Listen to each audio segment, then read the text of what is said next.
جو مخلوق زمین پر ہے سب کو فنا ہونا ہے، اور تمہارے پروردگار ہی کی ذات جو صاحب جلال و کرم ہے باقی رہے گی۔ تو تم اپنے پروردگار کی کون کون سی نعمت کو جھٹلاؤ گے؟ شروع اللہ کا نام لے کر جو بڑا مہربان نہایت رحم والا ہے۔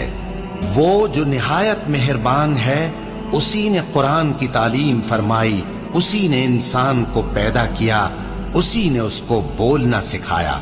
سورج اور چاند ایک حساب مقرر سے چل رہے ہیں، اور بوٹیاں اور درخت سجدہ کر رہے ہیں، اور اسی نے آسمان کو بلند کیا اور میزان عدل قائم کر دی کہ اس میزان میں حد سے تجاوز نہ کرو، اور انصاف کے ساتھ ٹھیک تولو اور تول کم مت کرو۔